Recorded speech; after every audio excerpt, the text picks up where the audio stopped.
again, this, on context, this is what we want to get out of this discussion. Where to from here? Now, before we get there, we have to discuss a lot of stuff before we get to where to from here. Now, first of all, this is what we have to discuss. Is the church really united?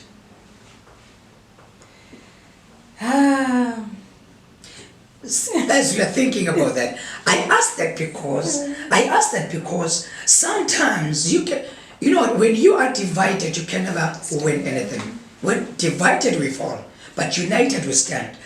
Maybe, let me just take the government's as perspective on this issue. Maybe the government is not doing anything or calling the church to come on board and try to defend or to try to fight with the government, because the government can see that even the church itself is so divided that the government cannot risk to call the church to come on board, to come and help. Yeah, I just put you on the spot right there. Yeah, but I mean, you'll manage. Come on, let me hear you. It's a tough one. It's like the government is even saying, who do we call? It's true. I'll tell you why. Because I just wanted to continue thinking about it. I thought because there was not trying to mention any names, but there was a time where there was problems with our former president, Jacob Zuma, and the church was so divided. Some were with part of the government that was saying Zuma must get out. So, and then the other leaders of the church were like, no, he's not going anywhere. We are staying. We are going to pray him in. You all want him out, we're praying him in. You see, the church was so divided. They couldn't voice out one voice as the church. So those instances, those scenarios, they are sending a negative signal to the government to say, can we really depend on the church? Can we really depend on what the church says? Because even in political issues, they are there. And they are there, and they are a divided voice too. Even, it's better they can be there but being a united voice. They are there but still divided. So when there's a crisis like this, facing the whole world, can the church really step up?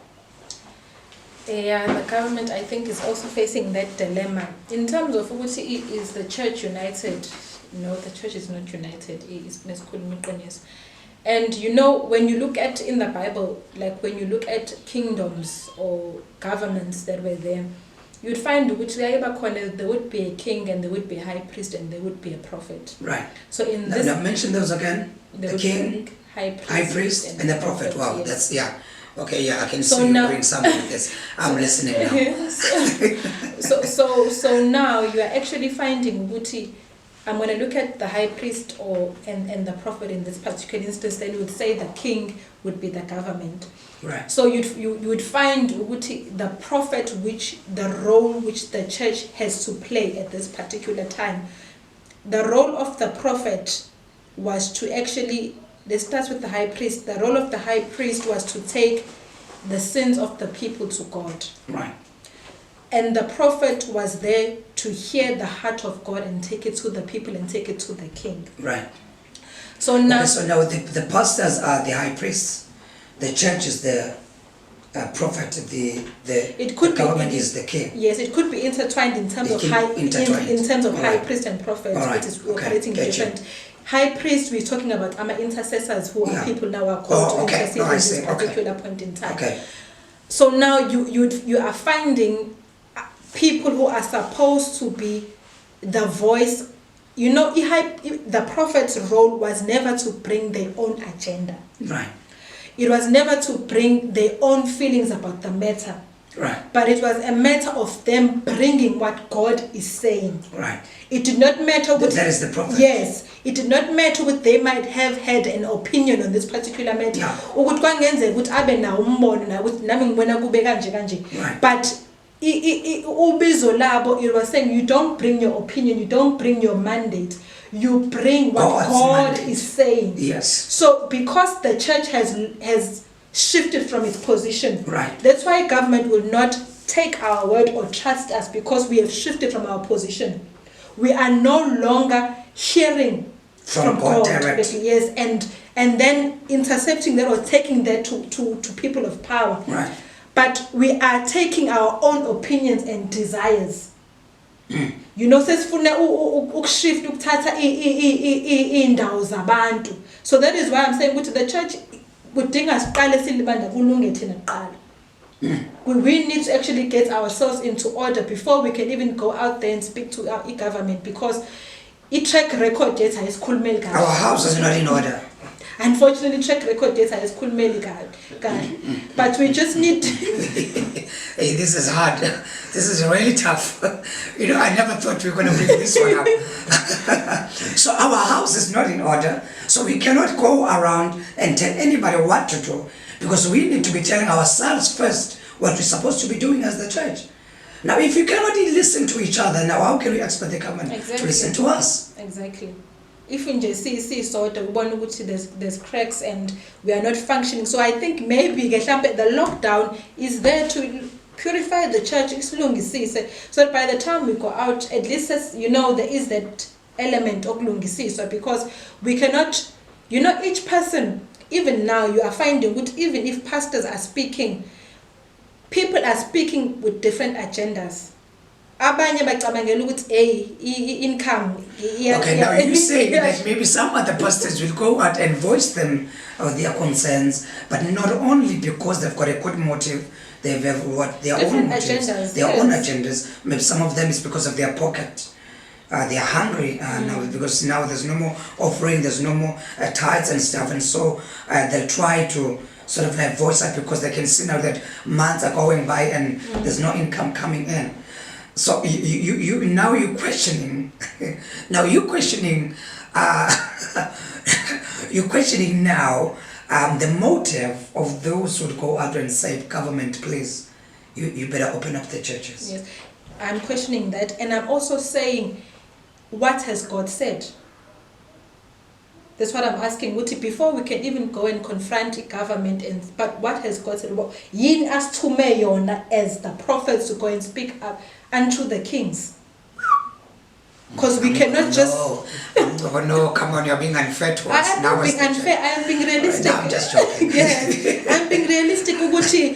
If your gift is okuvulela indlela phambi kwamakhosi, okay, then it is okuvulela vele because you are in your position. So if my gift is gonna open doors for me to the kings, now I have to position myself. Yes, because now we cannot cry out and say. You must remember, ukuthi, when you come before a king, time. You don't waste people's time. Right. So that is why I'm saying it's important when we are crying out to government to say, give us a voice, give us a voice. Right. What are we going to say? Okay. What has God you want said? A voice. What are you going to say with that voice? How are you going to use that yes, voice? What Do we have anything to say? What has God, what has God said to us that we need to take it to the government? Realistically speaking, because we cannot just be saying for the sake of give us our space. Right. But what is the true mandate? Right. So that's why I was saying maybe it's time that we as the church need to get our house in order first. Get back to God. Go back to God. Exactly. Yeah. Go back to God, find a mandate, a new mandate, because even the first mandate we sort of like messed it up already. Because even the mandate, it might be saying, let it be. Yeah, let it be. Like let it be. It could be. Because we might be rushing going back to church, and if the Lord doesn't want us to go out there. It might be saying, oh my word, it might be just saying, let it be, let my right take place. But if we are rushing to go oh no, this discussion is not taking another turn. I was advocating for the church, and now I'm thinking twice now. My good God. Wow. All right. So now you're saying that you should not be rushing to go and ask the government to open up the churches and ask pastors to go back to the churches and really have the congregants coming in and worshiping. Now you're saying that we should wait, go back to God first and ask the Lord what you want us to do at this point in time before we can approach the government and say, let us out. It's in twofold, Baba, because now, before you say that, I'm just thinking of something else. I'm thinking of the fact that when it was time for Israel to get out of Egypt, God appointed Moses All right, he appointed Moses because Moses left. Remember, he left Egypt after killing that man, and then he left. And then he was at Midian. He got married. And so when he got married, then he stayed there. And then that's when he went and saw the burning bush. Right, and then God spoke to him through that burning bush, which was not consumed by the fire. Now, and then God said, "Go back to Egypt, because I heard the cry of my people and I saw their afflictions, so I'm coming down to come and sort of like save them." Now, this is the thing. When God was ready to take them out, he appointed someone to help them, right? And the Bible says when Moses went, God has already prepared Aaron to be sort of like his prophet, because that's what the Bible puts it. And because in fact God said to Moses, "You'll be like God to Aaron. Aaron will be like your prophet," right? Because Moses had his problem, he was stuttering, so he couldn't talk properly. Now, this is because just what you have just said, the fact that we should go back to God first before we go to approach the government. That's exactly what happened here. Moses had a talk with God first. He got the mandate. Then he went to Pharaoh and said, "Let the people go." He did not just go there without a mandate. I'm trying to agree with you, because now I'm thinking, my word, we really might be asking for something that is wrong here. You know, we might be asking for the Lord to let us out, and yet the Lord doesn't want to let us out, because we don't have a mandate anyway. That's what I'm saying, which it's in twofold, in the sense which it's one element of the government, which we need a voice for the government. And then we also thina as abazalwane individually. Right. Right. But then you ask, are we effective? Have been doing what we've been called to do? You are so right. You are so right, because here in South Africa, we just before the coronavirus, we had problems throughout the whole year last year and year before last, where we see pastors raising people from the dead who were never dead in the first place.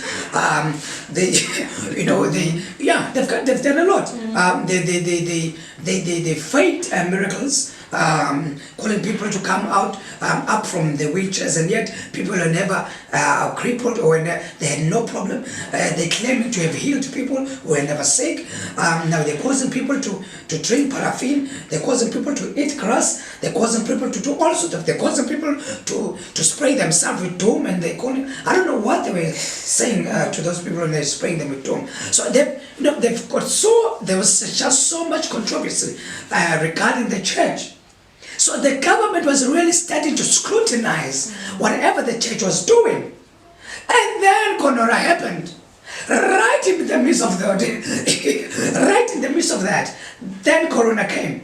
So now, in fact, we are not in good terms with the government, to be honest speaking, as the church, in South Africa in particular.